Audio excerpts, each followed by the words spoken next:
Students કેમ છો? આજે આપણે જે ભણવાના છે તે સ્પ્રિંગની સ્થિતિ ઊર્જા વિશે ભણવાના છે. બરાબર? સ્પ્રિંગની સ્થિતિ ઊર્જાની આપણે વાત કરીશું તો તે પહેલાં આપણે શું જોશું કે સ્થિતિ ઊર્જા વિશે. બરાબર?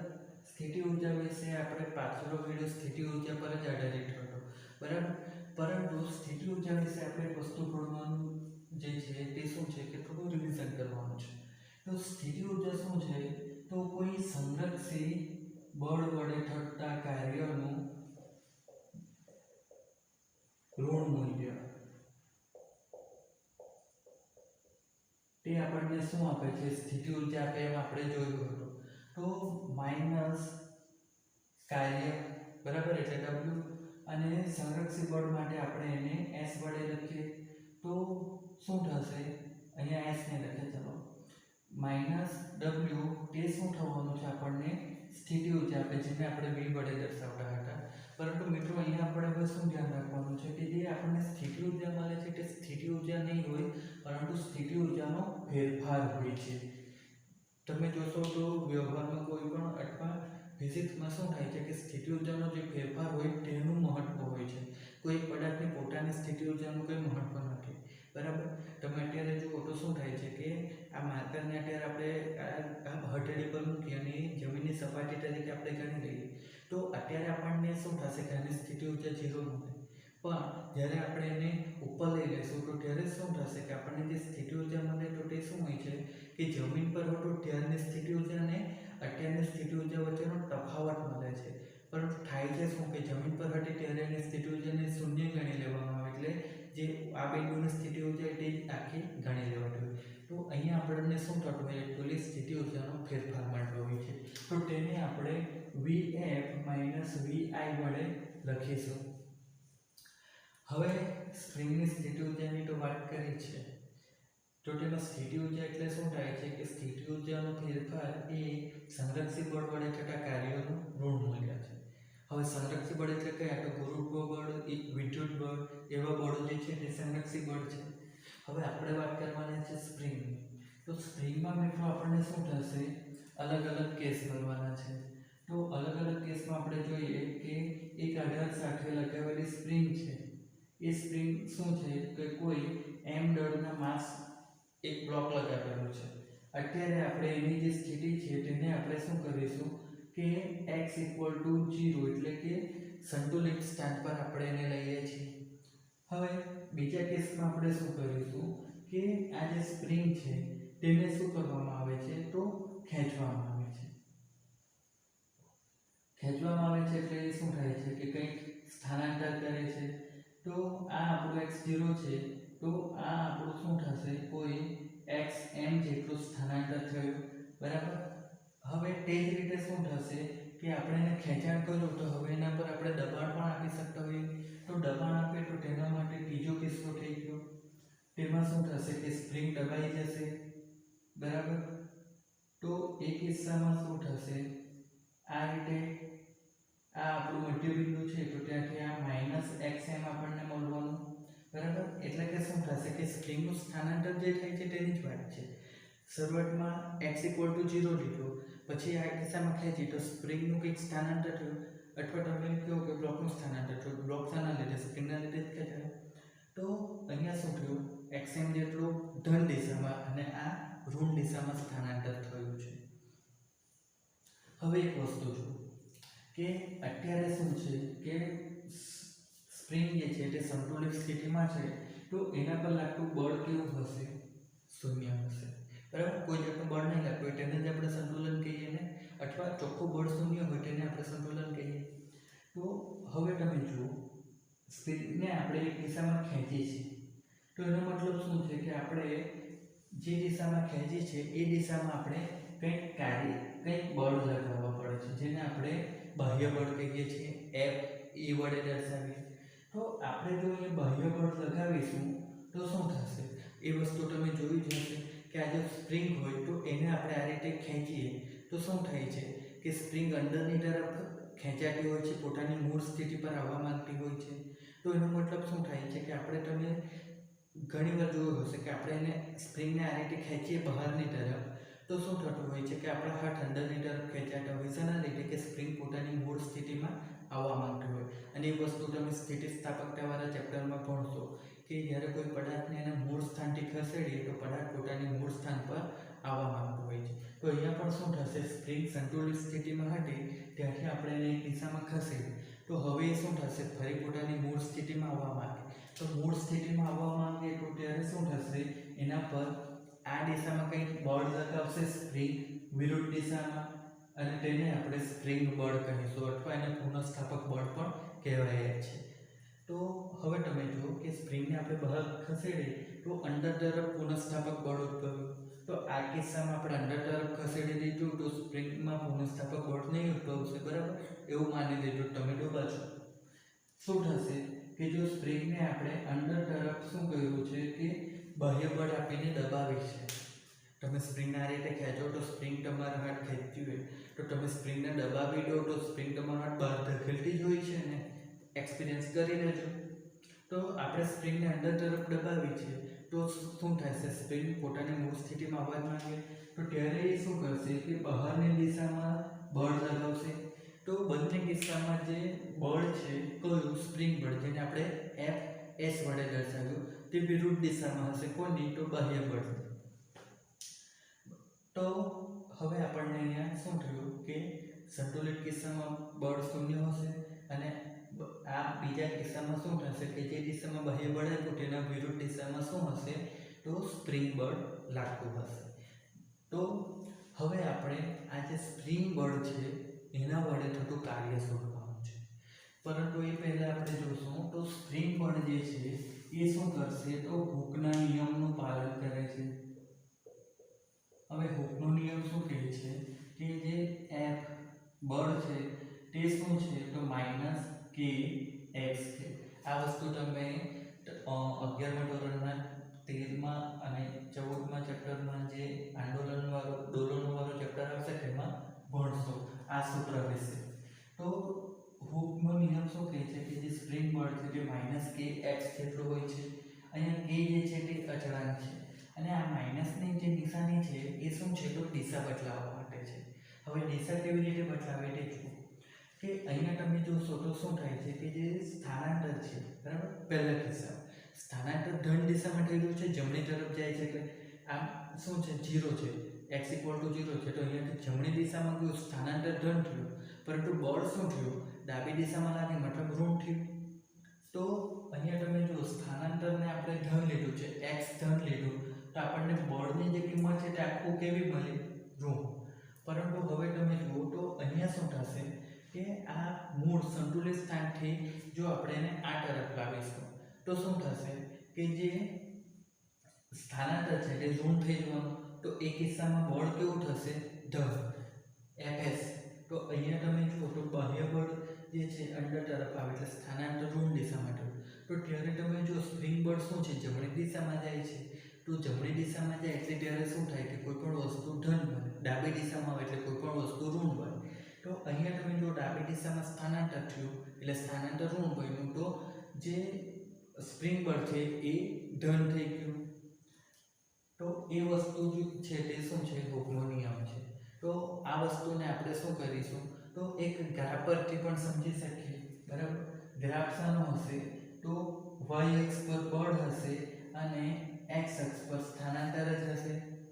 તો હવે તમે જુઓ કે જ્યારે આપણે બળને ધન લઈએ તો સ્થાનાંતર કેવું છે, ઋણ છે. તમે અહીંયાથી પણ જોઈ શકો અને અહીંયાથી પણ જોઈ શકો, બરાબર. જ્યારે આપણે બળ Fs તેની વાત કરીએ છીએ તો બળને આપણે ધન લઈએ તો સ્થાનાંતર ઋણ થવું જોઈએ. તો આ બળ છે ધન આવી ગયું ઉપરની તરફ, પરંતુ સ્થાનાંતર ઋણ થવું જોઈએ. તો આ આપણું ઉગમ બિંદુ હોય તો આ દિશામાં ઋણ થવાનું, આ દિશામાં ધન, ઉપર ધન થશે, નીચે ઋણ થશે. તો હવે બળ ઉપર ધન આવી ગયું પરંતુ સ્થાનાંતર કેવું થવાનું, તો સ્થાનાંતર ઋણ થશે. એટલે શું થશે, તો અહીંયા આવશે આ રીતે, બરાબર. તો આ રીતે આપણને શું થશે કે જે સ્પ્રિંગનું બળ છે તે આપણને આ રીતે મળશે. હવે બીજા કિસ્સામાં શું થાય છે કે સ્થાનાંતર ધન દિશામાં થાય એટલે 0 થી આ તરફ સ્થાનાંતર થવાનું. તો ત્યારે બળ કેવું મળે, ઋણ દિશામાં. એટલે ઋણ દિશામાં બળ એટલે નીચે આવવાનું, સ્થાનાંતર આ દિશામાં તો ધન થશે. તો તે આ રીતે થવાનું છે. હવે એટલે અહીંયા તમે જુઓ તો આ સ્થાનાંતર કેવું છે, ધન. પરંતુ અહીંયા તમે જુઓ તો બળ કેવું મળે, ઋણ મળે છે. એ જ રીતે તમે અહીંયા જુઓ તો આપણને બળ કેવું મળે, ધન, પરંતુ સ્થાનાંતર કેવું મળે, ઋણ મળે. તો તે જ વસ્તુનો આલેખ છે. હવે આ શું થયું, તો આપણને સ્પ્રિંગ બળ મળ્યું છે. તો સ્પ્રિંગ બળ વડે થતું કાર્યની વાત કરીએ તો W આપણને શું મળે, તો સ્પ્રિંગ બળ જુઓ તો શું છે, x પર આધાર રાખે છે, બરાબર. x શું છે, સ્થાનાંતર છે, તો સ્થાનાંતર પર આધાર રાખે. તો બળ કે વસ્તુ પર આધારિત હોય તો તે શું થશે, એ ચલ બળ કહેવાશે, બરાબર. અહીંયા બળ અચળ નથી, એની અચળ હશે તો કોઈ કિંમત આપી દે અથવા કોઈ અચળ જ રહેતે કે ફક્ત કે રહેતે તો શું થશે, અચળ. પરંતુ x છે તો તમે જુઓ તો શું થશે કે જે સ્થાનાંતર છે તે તો અહીંયાથી આપણે મહત્તમ લીધું, પરંતુ અહીંયાથી આટલો પણ થઈ શકે ને, અથવા અહીંયાથી આટલો પણ થઈ શકે, આટલો પણ થઈ શકે. તો સ્થાનાંતર બદલાઈ શકે એટલે સ્થાનાંતર પર બળ આધાર રાખે તો એ ચલ બળ થયું. તો ચલ બળ વડે થતું કાર્ય આપણે શોધવું હોય તો કેવી રીતે શોધાય, તો સંકલનમાં શું કરવામાં આવે, f s dx, અહીં સ્થાનાંતર x ના સ્વરૂપમાં છે એટલે આપણે dx લઈ લીધું. તો તેના બરાબર આપણે શું લખી શકીએ, તો સંકલનમાં શું થશે, -kx dx, બરાબર. હવે અહીંયા આપણે શું કરીશું, તો જે સ્થાનાંતર છે, બરાબર, તે સ્થાનાંતર શું છે, તો આ એનું શું છે, સંતુલન બિંદુ ત્યાં x 0 લેવામાં આવે અને જે દિશામાં એનું સ્થાનાંતર થાય તે મહત્તમ સ્થાનાંતરને xm વડે દર્શાવવામાં આવે. અહીંયા મહત્તમ સ્થાનાંતર થયું તેને xm કહી દે. તો શું થશે કે કાર્ય જે મળવાનું તે 0 થી લઈને શું થશે, મહત્તમ સ્થાનાંતર સુધીમાં મળવાનું. તો 0 થી xm તેમાં આપણે સંકલન -kx, તો -k તો અચળ છે એટલે બહાર નીકળી ગયું. તો સંકલન કોનું થવાનું, x નું dx ની સાપેક્ષે, તો તે સંકલન શું થાય, x²/2 અને સંકલનની લિમિટ આવે છે 0 થી xm. હવે અહીંયા તમે જુઓ તો આ -k થવાનું અને એકવાર આપણે x ની જગ્યાએ xm મૂકો, એકવાર 0 મૂકો તો 0 થશે એટલે તેનો નીકળી જશે, પરંતુ x ના સ્થાને હવે xm મૂકવાનું એટલે k xm² અને છેદમાં 2. તો આ આપણને શું થયું, કાર્ય મળી ગયું. શાના લીધે, તો આ જે fs છે તેના લીધે, એટલે કે સ્પ્રિંગ બળના લીધે. તો બાહ્ય બળ વડે થતું કાર્ય, બાહ્ય બળ fe તેના વડે થતું કાર્ય, તો તે કાર્ય શું થાય છે, તો આનું ઋણ મૂલ્ય છે, તો જે પણ કાર્ય આવે તેનું ઋણ મૂલ્ય, તો આનું ઋણ મૂલ્ય એટલે એક્ચ્યુઅલી ધન થવાનું છે. તો બાહ્ય બળ વડે થતું કાર્ય k xm² છેદમાં 2, આ ઋણ છે તો આ ધન આવી જવાનું. તો આ બાહ્ય બળ વડે થતું કાર્ય મળ્યું. હવે જો એનાથી ઉલટું કરવામાં આવે, અહીંયા આપણે સ્પ્રિંગને ખેંચી છે, તો જો હવે સ્પ્રિંગને દબાવવામાં આવે તો સ્પ્રિંગને દબાવીને ધારો કે આપણે એનું શું કરીશું કે કોઈ c બિંદુ પાસે લાવીએ અને ત્યાં એનું સ્થાનાંતર આપણે xc લઈએ, તો શું થશે કે જ્યાં આપણે xm મૂક્યું છે ત્યાં શું થઈ જશે, xm છે તો તેના સ્થાને હવે xc આવી જશે. તો આપણને fs એટલે કે સ્પ્રિંગ બળ વડે થતું કાર્ય, તે કાર્ય આપણને શું મળવાનું છે, તો w આપણને k xm છે તેના સ્થાને xc² છેદમાં 2 આવશે અને માઈનસ છે તો માઈનસ, એટલે fs વડે થતું કાર્ય જ્યારે સ્પ્રિંગને દબાવવામાં આવે ત્યારે તો -k xc² છેદમાં 2 અને શું થશે, તો બાહ્ય બળ વડે થતું કાર્ય, તો તે શું આવશે, w પોઝિટિવ આવી જવાનું છે, k xc² છેદમાં 2. તો આ જે હતું તે શાના માટે હતું, ખેંચાણ માટે હતું, અને અહીં આપણે જે વાત કરી એ શાના માટે હતી, તો દબાણ માટે હતી. તો બંનેમાં કોઈ જાતનો ફરક નથી એટલો બધો, પરંતુ શું છે કે અહીંયા આપણે ખેંચીએ છીએ તો આપણે લિમિટ xm લઈએ છીએ અને બીજા કેસમાં આપણે દબાવીએ છીએ તો લિમિટ xc લઈએ છીએ. હવે આટલું તો થઈ ગયું. હવે આપણે શું કરવાનું છે કે જે આ બળ છે, કયું, સ્પ્રિંગ, તેને સંરક્ષિત બળ બતાવવાનું છે. તો આપણે શું કરીશું કે જે લિમિટ છે તેને હવે આપણે xi થી xf તરીકે લઈએ, બરાબર. તો શું જે છે તે કાર્ય કેવી રીતે મળવાનું છે તો કાર્યમાં લિમિટ xi થી xf તરીકે લેવાની માઈનસ k x dx આ જ રીતે આવવાનું છે fs હોય છે તો તેની જગ્યાએ માઈનસ k x dx જે લિમિટ થવાની છે તે 0 થી શું થવાની xm જે છે તેની જગ્યાએ xi થી xm હવે એ શું કહીશું તો અહીંયા તમે જુઓ તો શું છે સંતુલન બિંદુથી કોઈ દિશામાં મહત્તમ અથવા સંતુલન બિંદુથી કોઈ એક દિશામાં મહત્તમ લીધું છે હવે આપણે શું કરતા છે કે સાર્વજનિક રીતે લઈએ છીએ કે શરૂઆતનું સ્થાન xi થી xf સુધીમાં જ્યારે સ્થાનાંતર થાય ત્યારે આપણને કેટલું કાર્ય મળે તેની વાત કરતા છે તો સાર્વજનિક રીતે આપણે શરૂઆતથી અંત સુધીનું સ્થાનાંતર લઈએ તો આપણે અહીંયાથી શું લખી શકીએ તો માઈનસ કે બહાર જશે અને x²/2 થશે જેમાં આપણે શું કરવાનું છે તો xi થી xf આ રીતે એની લિમિટ મૂકવાની છે તો હવે કાર્ય આપણને કેવી રીતે મળે તો માઈનસ એકવાર xf મૂકો એકવાર xi મૂકો તો માઈનસ કે x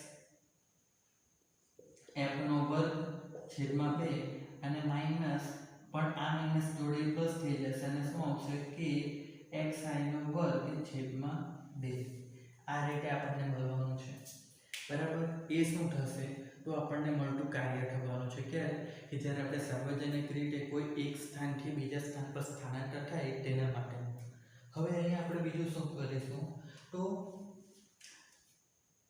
xi ઇક્વલ ટુ આપણે 0 લઈએ બીજું vi ઇક્વલ ટુ 0 લઈએ vi કહ્યું તો આ કેસ માટે અને xi કહ્યું તો અહીંયા માટે તો xi ઇક્વલ ટુ આપણે 0 લઈએ તો આપણને શું મળશે w equal to minus k x f નો વર્ગ અને vi ઇક્વલ ટુ આપણે 0 લીધું તો ડેલ્ટા v ઇક્વલ ટુ આપણને શું મળશે vf બરાબર અહીંયા ડેલ્ટા v ઇક્વલ ટુ આપણને vf માઈનસ vi તો આ 0 થઈ ગયું એટલે ફક્ત vf મળશે તો હવે આપણી પાસે છે શું કે જે સંરક્ષી બળ વડે થતું કાર્ય છે તે કાર્ય શું થવાનું છે કે તેનું ઋણ મૂલ્ય સ્થિતિ ઊર્જા આપે અહીં એક વસ્તુ રહેતી જો અહીંયા આપણને જે કાર્ય મળ્યું છે બરાબર સ્પ્રિંગ વડે થતું કાર્ય એ કાર્ય શું થયું તો આ xf અને આ xi એના પર જ આધાર રાખે છે ને બરાબર સૂત્ર કાર્યના સૂત્રમાં k તો અચળ છે બે અચળ છે તો શું થયું xf અને xi એટલે કે પદાર્થની સ્પ્રિંગની અહીંયા સ્પ્રિંગ છે સ્પ્રિંગની શરૂઆતની સ્થિતિ અને અંતિમ સ્થિતિ એના પર જ આધાર રાખે છે કાર્ય તો જ્યારે થતું કાર્ય પદાર્થની શરૂઆતની સ્થિતિ અને અંતિમ સ્થિતિ પર જ આધાર રાખતું હોય તો તેવા કાર્યને કેવું કહેવાય સંરક્ષી કાર્ય અથવા તેવું જે ક્ષેત્ર હોય તેને કેવું કહેવાય સંરક્ષી ક્ષેત્ર અને અહીંયા જે બળ લાગે છે તો કયું બળ કહેવાશે સંરક્ષી બળ તો બળ કયું છે સ્પ્રિંગ બળ છે સ્પ્રિંગ બળ વડે થતું કાર્ય શું છે તો શરૂઆતના અને અંતિમ સ્થાન પર જ આધાર રાખે છે તો આ જે બળ છે તેને શું કહેવાશે સંરક્ષી બળ એટલે સંરક્ષી બળ વડે થતા કાર્યનું ઋણ મૂલ્ય આપણે લેવાનું છે હવે તો ઋણ મૂલ્ય લેવાનું છે જેમાં આપણે આજે શરૂઆતની સ્થિતિ ઊર્જા તેને 0 લીધી છે તો હવે આપણે અહીંયાથી શું લખી શકીએ તો vf equal to minus w લખીશું તો w આપણને કેટલું થવાનું છે તો માઈનસ અને આ શું થશે ભાગ્યા 2 લેવાનું છે તો માઈનસ કાર્ય કેટલું મળ્યું આપણને w equal to minus kf x f નો વર્ગ ભાગ્યા 2 તો માઈનસ k x f નો વર્ગ ભાગ્યા 2 બરાબર અને આ માઈનસ તો શું છે કે અહીંયા આવ્યું તે જ તો આપણને vf બરાબર ડેલ્ટા v સંરક્ષી બળ વડે થતા કાર્યનું ઋણ મૂલ્ય સ્થિતિ ઊર્જાનો ફેરફાર આપે તો ડેલ્ટા v બરાબર vf કારણ કે શરૂઆતની સ્થિતિ ઊર્જા 0 લીધી છે એટલે ડેલ્ટા v બરાબર vf સ્થાન તો vf બરાબર માઈનસ w સંરક્ષી બળ વડે થતા કાર્યનું ઋણ મૂલ્ય તો vf બરાબર આપણને શું મળશે k x અને f નો વર્ગ ભાગ્યા 2 એટલે કે આ ધન થઈ જશે બીજું કંઈ તો આને આપણે શું કરીએ કે સામાન્ય રીતે શું લખી શકીએ તો અહીં જો vf એટલે કે અંતિમ પદાર્થની સ્થિતિ ઊર્જા તેના બરાબર k x f નો વર્ગ એટલે કે અંતિમ સ્થાન ભાગ્યા 2 તો આપણે એને જનરલી શું લખી શકીએ તો સ્થિતિ ઊર્જા બરાબર k x નો વર્ગ ભાગ્યા 2 હવે અહીંયા તમને એક વસ્તુ થશે કે આપણે જે અહીંયા શરૂઆતની સ્થિતિ ઊર્જા છે એને શૂન્ય કેમ લીધી તો એવું ધારી લેવાનું હોય છે, માની લેવાનું હોય છે. બધા માનતા હોય તો માની લેવાનું, ના સર અમે તો નહીં માનીએ એ વાત છે ને, તો કંઈ નહીં, કોઈ પૂછે નહીં, બરાબર. અહીંયા શું છે કે ફિઝિક્સમાં ધારણા કરી લેવામાં આવે છે કે શરૂઆતનું જે સ્થાન હોય છે ત્યાંની સ્થિતિ ઊર્જાને શૂન્ય ગણવામાં આવે છે, કેમ કે તેનું સ્થાનાંતર પણ શૂન્ય લેવામાં આવે છે એટલા માટે. તો સ્થાનાંતર શૂન્ય થઈ ગયું અને શરૂઆતની સ્થિતિ ઊર્જા પણ શૂન્ય થઈ ગઈ, તો અંતિમ પદાર્થ માટેની જે સ્થિતિ ઊર્જા હશે તે આપણને શું થશે, ડાયરેક્ટ મળી જશે. એ વસ્તુ આપણે શરૂઆતમાં પણ જોઈ કે આ રીતે કોઈ સપાટી પર જ્યારે કોઈ વસ્તુ મૂકવામાં આવે તો એની સ્થિતિ ઊર્જા એનું સ્થાનાંતર શૂન્ય લેવામાં આવે, પરંતુ આ પદાર્થ જ્યારે કોઈ ઊંચાઈ પર જશે ત્યારે જેમાં સ્થિતિ ઊર્જા આવે એમ કહેવામાં આવે છે, બરાબર. કારણ કે અહીં હશે ત્યારે એના પર કોઈ જાતનું કાર્ય નહીં થયું હશે તો કોઈ સ્થિતિ ઊર્જા નહીં આવવાની, પરંતુ હવે આપણે એના પર કંઈક કાર્ય કરશું તો એ કાર્ય શું થશે, એમાં સ્થિતિ ઊર્જા તરીકે સંગ્રહ પામવાનું છે, બરાબર. એટલે શરૂઆતનું શૂન્ય લેવામાં આવે છે અને આ જગ્યાએ કંઈ હશે એટલે આપણને શું મળે, Vf = kx f². એટલે અહીંયા સામાન્ય રીતે લખો તો v = kx², આપણે લખી શકીએ. તો આ શું થઈ ગયું કે આપણને સ્પ્રિંગની સ્થિતિ ઊર્જા મળી ગઈ, બરાબર. કેવી રીતે, કેટલી, kx², કેવી રીતે આપણો આખો લંગોટા બતાવ્યું છે. તો આ સ્પ્રિંગની સ્થિતિ ઊર્જા થઈ ગઈ. હવે આપણે બીજું શું કરવાનું છે, તો અહીંયા અલગ અલગ કિસ્સા થવાના છે તેના વિશે વાત કરવાની છે. સ્પ્રિંગની ઊર્જા અને સ્થાનાંતરનો આલેખ બનાવવાનો છે. તો આટલું વસ્તુ તમે બરાબર જોઈ લો, બરાબર. હવે તમે પોઝ કરીને જોઈ લેવાનું, બરાબર. હવે આપણે જે કરવાનું છે તે શું છે કે અલગ અલગ જરાક કિસ્સા બને છે, પછી એક આલેખ બનવાનો છે, તે આલેખ જોવાનો છે. તે આલેખ બહુ ઇમ્પોર્ટન્ટ છે, તમને 1 માર્કના ક્વેશ્ચન માટે પૂછાઈ શકે. કેવી રીતે હવે તે દોરવાનું છે, બરાબર. દોરવાનું આકૃતિ તો તમને યાદ રહી જાય તેવી જ છે, પરંતુ કેવી રીતે હવે તે સમજવાનું જરાક ઇમ્પોર્ટન્ટ છે. પહેલા એક વસ્તુ જુઓ, કોઈ પદાર્થ કોઈ સ્પ્રિંગ ઉપર જે પદાર્થ બંધેલો છે તેને શું કરવામાં આવે, કોઈ એક દિશામાં ખેંચીને મહત્તમ સ્થાનાંતર કરાવવામાં આવે xm જેટલું, બરાબર. તો ત્યાંથી એને છોડી દેવામાં આવે, અહીંયાથી એને છોડી દેવામાં આવે. તો અહીંયાથી એને છોડી દેશે તો શું થશે કે એ પદાર્થ આ દિશામાં ગતિ કરશે, સંતુલન સ્થાન પર આવશે અને સંતુલન સ્થાન પર આવીને અટકી નહીં જશે, ફરી આ દિશામાં આવશે. તો આ દિશામાં આવશે ત્યારે ફરી એનું પાછું સ્થાનાંતર થશે અને એ રીતે ફરી આ દિશામાં જશે, એ રીતે શું થશે, સ્થાનાંતર કરતો રહેશે. તો એક સ્પ્રિંગ જે છે તે શું થાય છે કે તમે સ્પ્રિંગને ખેંચો એટલે શું થાય છે કે ઉપર નીચે આંદોલન કરતી જ રહી છે, બરાબર. તો તે જ વસ્તુ છે. હવે એક વસ્તુ સમજો કે કોઈ પદાર્થને આપણે ખેંચીને શું કર્યું છે, મહત્તમ સ્થાનાંતર કરાવ્યું. તો મહત્તમ સ્થાનાંતર કરાવીએ તો ત્યારે મહત્તમ સ્થાનાંતર પર એનો વેગ કેટલો હોય છે, 0, બરાબર. અને આપણે શું કહીએ છીએ હવે કે કોઈ x સ્થાન લઈએ તો ત્યારે એનો વેગ v = v લઈએ, બરાબર. તો આપણી પાસે અહીંયા શું છે, બે વસ્તુ બનવાની છે, બે સ્થાન કયા, તો exm એટલે કે મહત્તમ સ્થાનાંતર જે થયું તે, અને x એટલે કે કોઈ વચ્ચેનું બિંદુ, બરાબર. સંતુલન બિંદુ નહીં, મહત્તમ સ્થાનાંતર અને સંતુલન બિંદુ વચ્ચેનું કોઈ બિંદુ છે, તો x. તો હવે અહીંયા જુઓ તો શું છે, યાંત્રિક ઊર્જા. તો મહત્તમ સ્થાનાંતર પાસે તમે જુઓ તો પદાર્થનો વેગ કેટલો હશે, 0, બરાબર. તો 0 હશે તો એ બિંદુ પાસેની યાંત્રિક ઊર્જા કેટલી મળવાની, તો 1/2 k અને xm તેનો વર્ગ, તેના બરાબર અહીંયા શું થશે, તો 1/2 k x². આ સ્થિતિ ઊર્જા થઈ ગઈ વત્તા 1/2 m v². આ ગતિ ઊર્જા થઈ ગઈ. તો યાંત્રિક ઊર્જાની જ વાત કરીએ છીએ તો x બિંદુ પાસેની યાંત્રિક ઊર્જા આ થવાની અને મહત્તમ સ્થાનાંતર પરની યાંત્રિક ઊર્જા આ થવાની. હવે જુઓ કે જો પદાર્થ x = 0 પર આવે તો ત્યારે એનો વેગ શું થશે, મેક્સિમમ થશે, બરાબર. તો આપણે શું લખી શકીએ કે E0 તે શું થશે, 1/2 m v². વી સ્ક્વેર vm સ્ક્વેર. તો શું થાય છે કે આ કોઈ મહત્તમ શું છે સ્થિતિ ઊર્જા છે અને અહીંયા કોઈ મહત્તમ ગતિ ઊર્જા છે, બરાબર. હવે એ બંને શું થવાની છે કે કુલ ઊર્જા જેટલી જ રહેવાની છે, એટલે આપણે બંનેને સરખાવી શકીએ. તો અહીંયાથી આપણે શું લખી શકીએ કે 1/2 k xm નો વર્ગ તેના બરાબર 1/2 m vm નો વર્ગ. તો અહીંયાથી આપણને શું મળશે? તો vm ને સૂત્ર કરતા બનાવીએ તો vm નો વર્ગ તેના બરાબર શું થશે? 1/2 તો કેન્સલ થઈ જશે, k ના છેદમાં m અને xm નો વર્ગ, એટલે vm તે આપણને શું મળશે? વર્ગમૂળમાં k m મળે.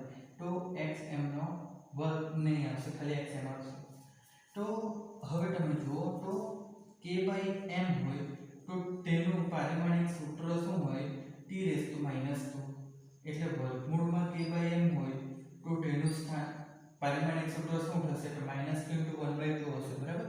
ઘાતાંકમાં હોય ત્યારે આપણે એને ઘાતાંક 1/2 વડે ગુણી દેવાનું રહે છે, તો t -1 થશે. હવે xm જે છે તો x તો સ્થાનાંતર છે એટલે તેનું પારિમાણિક સૂત્ર L1 આવવાનું.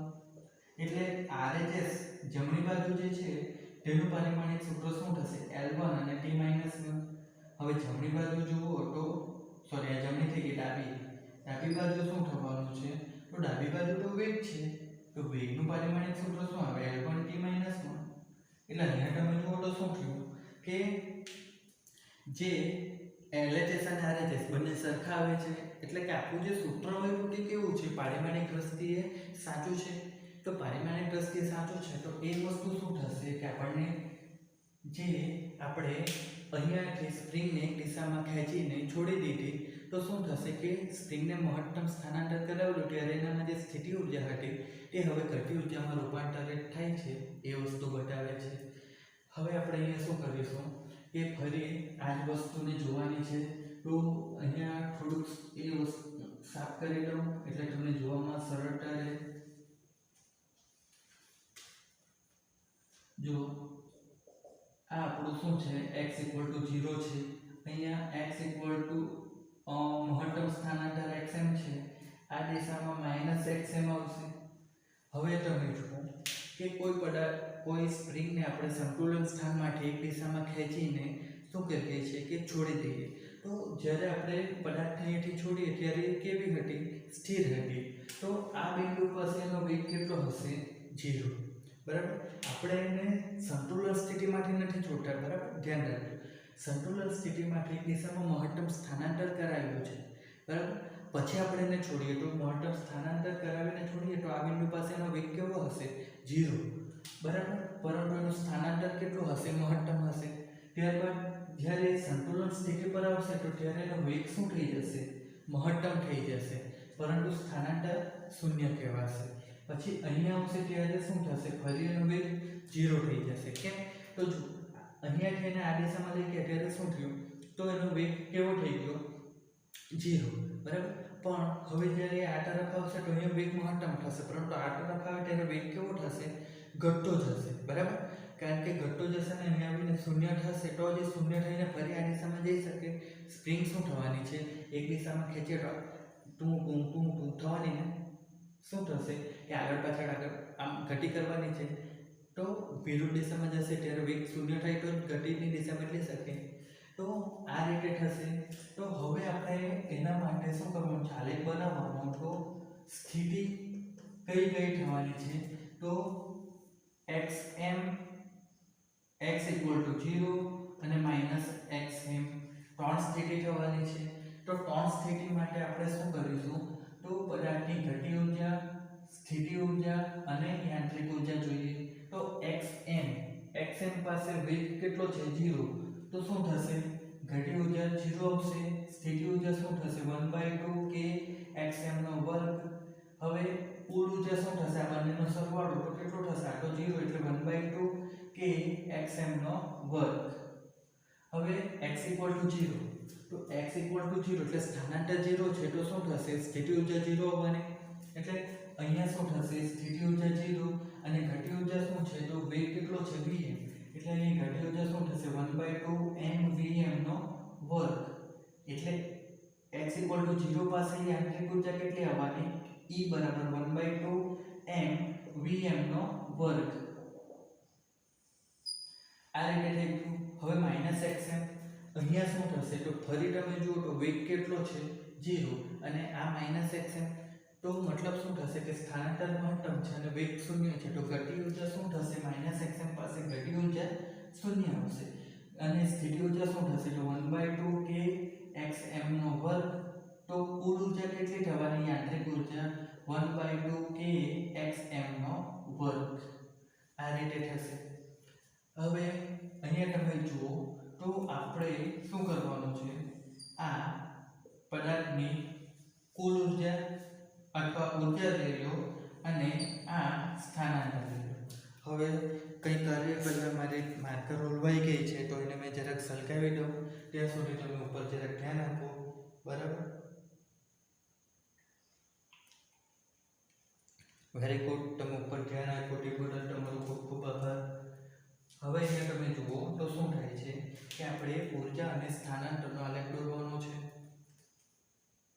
એમાં શું થશે પદાર્થની કુલ ઊર્જા અથવા યાંત્રિક ઊર્જા હંમેશા અચળ રહેવાની છે કોઈ પણ સ્થિતિમાં. એટલે કે મહત્તમ સ્થાનાંતર ધન દિશામાં હશે, ઋણ દિશામાં હશે કે સંતુલન સ્થિતિ હશે, પદાર્થની યાંત્રિક ઊર્જા અચળ જ રહેવાની છે. તો એ કિસ્સામાં શું થશે કે યાંત્રિક ઊર્જા xm પાસે x = 0 પાસે અને x = અથવા -xm પાસે પદાર્થની કુલ ઊર્જા કેવી રહેવાની છે અચળ છે. એટલે બધા પાસે E કેવું આવવાનું છે સરખું. હવે xm પાસે આપણે જોઈએ તો xm પાસે શું છે સ્થિતિ ઊર્જા કેટલી છે યાંત્રિક ઊર્જા જેટલી. એટલે xm પાસે આપણે સ્થિતિ ઊર્જાની વાત કરીએ તો તે આ રીતે થવાની છે કેટલી યાંત્રિક ઊર્જા જેટલી. હવે x = 0 પાસે સ્થિતિ ઊર્જા કેટલી થઈ ગઈ 0 તો એ અહીંયા આવી ગયું અને પછી -xm પાસે શું થયું સ્થિતિ ઊર્જા શું થઈ ગઈ તો ફરી યાંત્રિક ઊર્જા જેટલી કુલ થઈ ગઈ. એટલે -xm પાસે ફરી સ્થિતિ ઊર્જા શું થઈ ગઈ -xm પાસે સ્થિતિ ઊર્જા યાંત્રિક ઊર્જા જેટલી થઈ ગઈ. તો હવે આપણે આ વસ્તુને જોડી લઈએ તો આપણને આ રીતે આલેખ મળે. તો આ તો સ્થિતિ ઊર્જાની વાત થઈ ગઈ, v લખી દઈએ. હવે ગતિ ઊર્જાની વાત કરીએ તો xm પાસે ગતિ ઊર્જા એટલે આ બિંદુ પાસે ગતિ ઊર્જા. તો અહીંયા તમે જોશો તો ગતિ ઊર્જા કેટલી છે તો 0. xm પાસે ગતિ ઊર્જા 0 છે. પછી x = 0 પાસે ગતિ ઊર્જા કેટલી છે તો મહત્તમ. કેવી રીતે? કારણ કે ગતિ ઊર્જા જે છે તે કુલ યાંત્રિક ઊર્જા જેટલી છે. એટલે આ બિંદુ પાસે ગતિ ઊર્જા કેટલી છે તો મહત્તમ યાંત્રિક ઊર્જા જેટલી. અને પછી -xm પાસે ફરી 0 થઈ જાય છે. એટલે આ બિંદુ પાસે શું થશે તો ફરી એની યાંત્રિક ઊર્જા ગતિ ઊર્જા 0 થઈ ગઈ. તો હવે એ વસ્તુને આપણે જોડી દઈએ તો એ આલેખ આપણને આ રીતે મળે. એટલે આ રીતે તમારો બુકમાં આલેખ આપેલો છે. શાનો? તો યાંત્રિક ઊર્જા અને કુલ ઊર્જા વિશેનો આલેખ જે છે તે આ રીતે આપેલો છે. હવે એક વસ્તુ યાદ રાખો કે કોઈ પણ પદાર્થ પર તમે ગતિ કરીને કંઈ ઊર્જા આપો તો તે ગતિ ઊર્જા શું થાય છે સ્થિતિ ઊર્જામાં, અથવા પદાર્થ પર સ્થિતિ ઊર્જા હોય તે ગતિ ઊર્જામાં શું થતી હોય કે સંગ્રહ પામતી હોય અથવા એકબીજામાં રૂપાંતરિત થતી રહેતી હોય છે. તો એ વસ્તુ સમજવા માટે શું છે કે એક ઉદાહરણ છે 6.8 બરાબર. એક ઉદાહરણ આપેલું છે તે સમજીએ આપણે.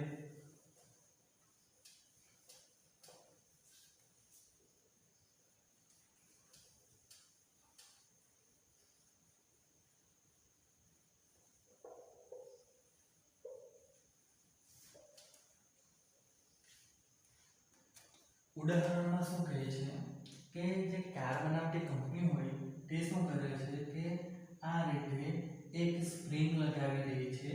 બરાબર, સ્પ્રિંગ પાસે કોઈ સપાટી હોય અને પછી શું કરે છે કે આ દિશામાંથી કોઈ કાર ચલાવીને લાવે છે અને એ કાર શું કરે છે કે સ્પ્રિંગ સાથે અથડાવે છે. તો પરિણામે શું થાય કે કારમાં કેટલું ડેમેજ થાય તે એ લોકો એના પરથી ચેક કરતા હોય છે. તો અહીંયા આપણને શું કરેલું છે કે 1000 kgની કાર આપેલી છે અને તેનો વેગ આપેલો છે 18 km/h. આટલા આટલી ઝડપથી આટલા દળની કાર આ તરફ આવી રહી છે, બરાબર. હવે અહીંયા જે સ્પ્રિંગ આપેલી છે તો તેનો બળ અચળાંક કે, બરાબર, કે તો તે k ની કિંમત 6.25 10³ ન્યૂટન પર મીટર. k = 6.25 × 10³ ન્યૂટન પર મીટર આ આપેલું છે. આટલી વસ્તુ આપેલી છે. હવે અહીંયા શું થવાનું છે કે આ કાર જે છે ઘટી કરીને આ તરફ આવી રહી છે. હવે સ્પ્રિંગ જોડે અથડાશે તો સ્પ્રિંગ શું થશે? પહોળી થઈ જશે? હજી ના, સ્પ્રિંગ દબાઈ જવાની છે. તો શું થશે? સ્પ્રિંગ દબાઈ જશે તો કેટલી દબાવવાની તે શોધવાનું છે. તો કેવી રીતે શોધીએ? તો પહેલા એક વસ્તુ જુઓ કે અત્યારે સ્પ્રિંગ કેવી છે? સંતુલન સ્થિતિમાં.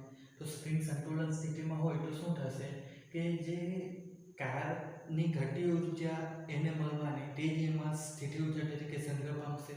કારણ કે અત્યારે સંતુલન સ્થિતિમાં છે તો એની કુલ ઉર્જા શું થવાની છે? 0 લેવાની છે. તો હવે જ્યારે કાર એની સાથે અથડાશે ત્યારે કારની જે ગતિ ઉર્જા હશે તે એમાં શું થશે? સ્થિતિ ઉર્જા તરીકે સંગ્રહ પામવાની. તો આપણે કારની ગતિ ઉર્જા શોધીએ તે કેવી રીતે મળશે? તો k = 1/2 mv².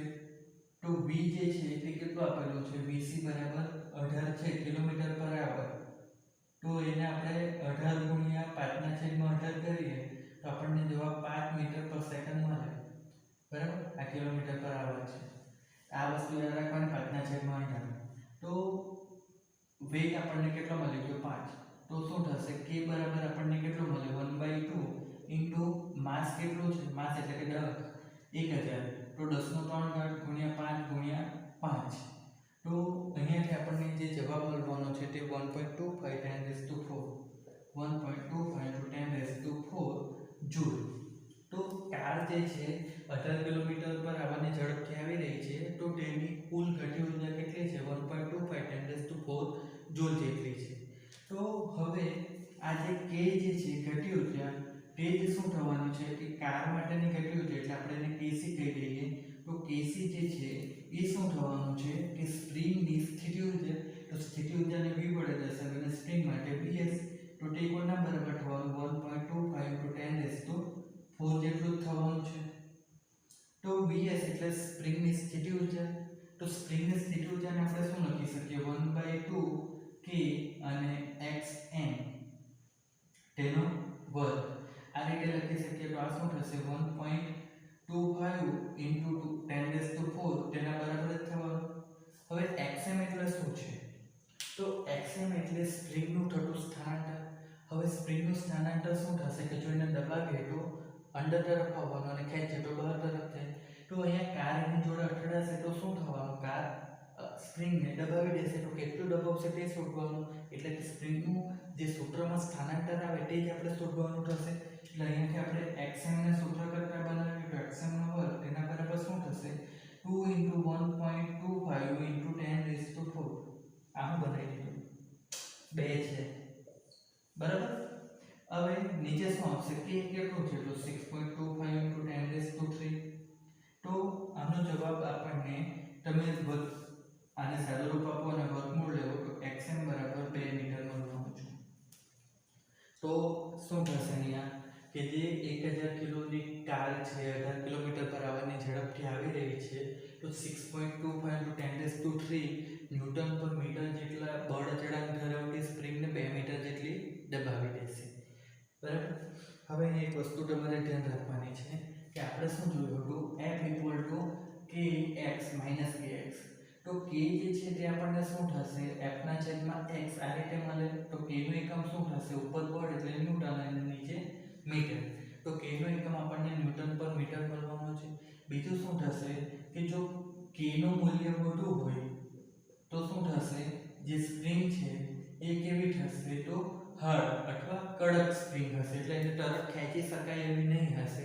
અને k નું મૂલ્ય ઓછું હોય તો સ્પ્રિંગ કેવી હશે? સોફ્ટ, બરાબર. એટલે તમે જુઓ તો પેન આવે છે, બરાબર, બોલપેન પેલી ઢીચું વાળી. તો તેમાં શું થાય છે કે સ્પ્રિંગ જ હોય છે ને નીચેથી જ દબાતી હોય, ખેંચાતી હોય, દબાતી હોય.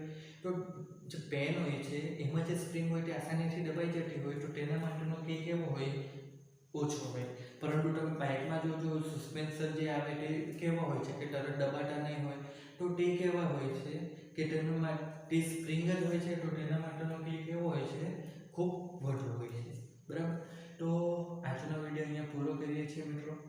આશા રાખું છું કે તમને સમજ પડી ગઈ હશે. કશો ડાઉટ હોય તો તમે નીચે કોમેન્ટ કરી શકો છો. બરાબર. અને ચેનલ સબસ્ક્રાઈબ કરવાનું ભૂલશો નહીં. મળીશું નવા વિડીયોમાં. ત્યાં સુધી સ્ટડી કરતા રહેજો.